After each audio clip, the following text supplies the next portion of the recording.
Alright friends, so up next on the docket, a report came out from the Associated Press on June 30th of 2021, so I apologize, I'm getting to you guys this news a little bit late, but I want to break it down for you all. The IOC voted to change the roster size from 18 players to 22 players for the Olympic competition this summer. So basically, what does it really all mean?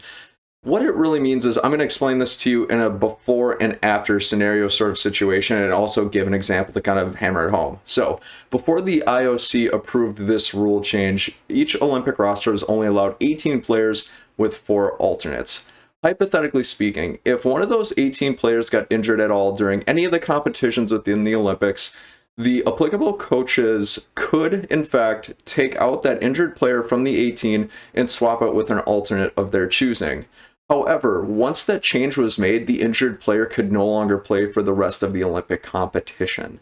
However, what about after the rule change now? So with the rule change, the roster has expanded from 18 to 22 players. How is this different from before?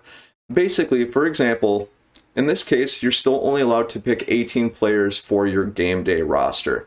However, hypothetically speaking, if one of those 18 players was injured in competition, all they'd have to do is sit out for as long as they would like, and they could be replaced by one of the other 4 players that was in the roster.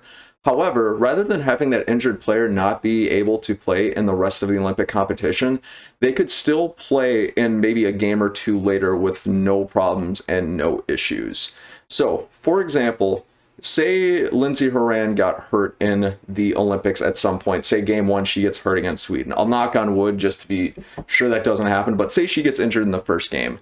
Basically, what could happen is Vlatko could say, okay, for the next game, I'm going to have Lindsey Horan sit out, but I'm going to bring in Katarina Macario as one of my 18 players. So in the second game, Katarina Macario plays instead of Lindsey Horan. However, in the game after Katarina Macario plays, Coach Vlatko can say, okay, Katarina Macario, I'm going to send her back into the reserves, and then I'm going to bring in Lindsey Horan back into the game.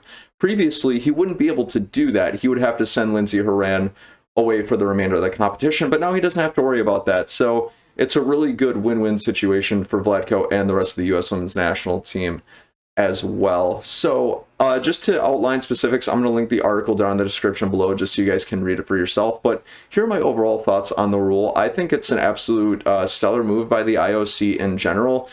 Since football has started back up again post-pandemic, or I can't say post-pandemic because it's still going on, but you get what I'm talking about. Since the pandemic has started and players have returned to football full strength, there's been a lot more injuries in football in general across all men's and women's leagues, basically. And for the IOC to alleviate some of that stress, I think it's smart. It makes a lot of sense because for the most competitive competitions and most exciting competitions possible, you can't have a ton of players getting hurt because then it lowers the quality of the competition.